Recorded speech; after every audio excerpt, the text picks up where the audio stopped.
The purpose of prohibition of things we spoke about earlier is that they protect us from things which are extremely harmful, which are harmful to the society as a whole. Whether we're able to understand where the harm lies or not, alcohol, the harm is obvious. The pig, the harm is not so obvious. The harm is not so obvious in the pig. But we believe there is major harm.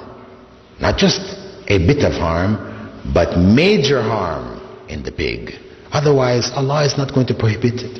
He is not desirous of creating difficulties in life to keep us away from things which are beneficial. No. He prohibits the things which are harmful, where the harm is widespread. So when he prohibited the pig, it's because there's real harm in it.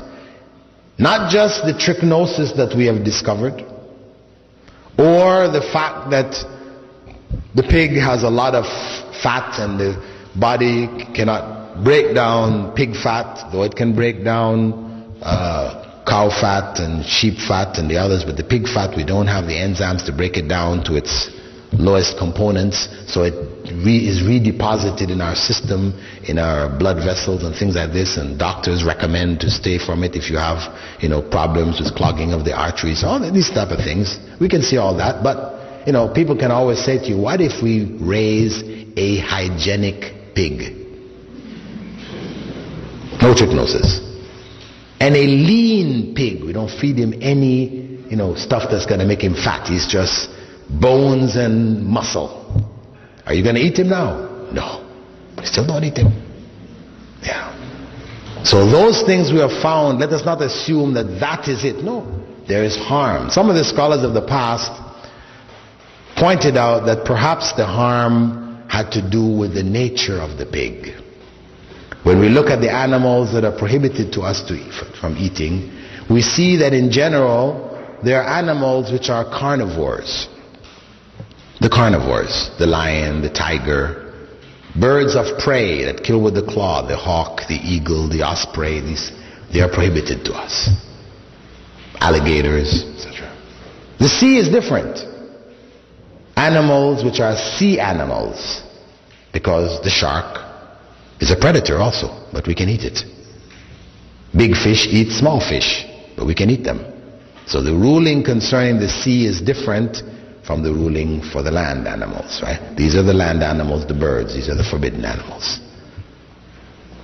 Perhaps this has to do with the nature of these animals, that their nature is a violent nature. When you observe the cow and the sheep and the goats, when they eat their vegetable matter, very chewing the cud, this is just calm type animals. But then if you've ever seen National Geographic where they're showing the tigers and the lions hunting the animals and how they just get out there, they tear this thing apart, the claws and teeth and blood, and you say, wow, very vicious. Not that they're deliberately thinking, hey, I'm going to be vicious today. Hey, that's just how they are. That's their nature, to eat in that way. And that's why you read about cases every year, every so often. These movie actors, they like to get these exotic pets. They buy a Black Panther or whatever, and you see them walking down the street with their panther or whatever.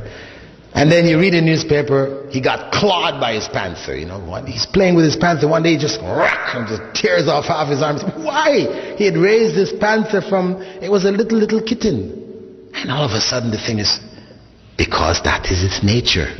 No matter how much you try to domesticate, it has this nature. Similarly, for the lion tamers, this is a very high-paid profession. Because the high point of the lion tamer show is when he gets the lion up there and he opens up his jaw and he puts his head and everybody says, whoa, look at that boy. No way you get me doing one of those, right? And they do it. But every year a lion decides to close his mouth and a lion tamer loses his head. That's why they get good pay. They get danger pay here, So This is the nature. And anybody who has observed the pig, go to a pig farm and observe the pig. Its nature is filthy. It just loves filth.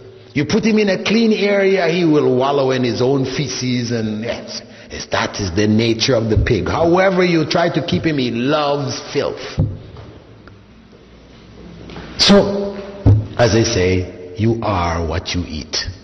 There's a famous German nutritionist, he started that statement, you are what you eat. That's the bottom line. You're eating the pig, you're building yourself up with the pig, his enzymes, his protein, his genes, your body's breaking it down and remaking itself. It is affecting you. It is affecting you. Allah knows. This could very well be the essence of it. Now some people say, hey, the pig, why did Allah make the pig then? And of course Muslims, people who are raised as Muslims, who have lived lives as practicing Muslims, who have never eaten the pig, in their mind, the pig must be nasty tasting. Well, to be honest, I was raised a non-Muslim, and my parents used to cook up pork, and it tasted good. It didn't taste bad, it tasted nice, and that's why it's popular. So it's not about it being nasty tasting. No, not at all. So the people ask, well then why did Allah forbid it? If we discount this other element, right, of you being what you eat and all the other things, right? We say, hey, observe the pig. The pig is a garbage disposal unit, a living one. You got garbage, filth, whatever, the pigs go, they clean it up for you. So, that's his job, that's his role. And you don't have to eat everything Allah made. Do we eat flies? People could argue, why don't we eat the fly? We don't have to eat the fly. He has a job, he does his job, very important. Some kids ask, why did Allah make the fly? It's so nasty. The fly has an important role. If we didn't have flies that lay their eggs in animal matter, and then the maggots come out and chew it up and break it down, we would be up to our necks in carcasses and things like that, because it won't break down without them. They play a major role in keeping our societies clean. They have a role. We don't go eating them. We don't have to eat them. We see what their job is, and common sense tells us we don't have to eat it. We don't eat it. Technically speaking, if you wanted to eat a fly, nobody could say it's haram. You realize that, right? I'll just clarify that in case you wanted to people who eat flies, right? I'm saying technically speaking, though I wouldn't want to eat it and I wouldn't recommend it, if you did choose to eat flies, it's halal. But we don't eat it. Okay?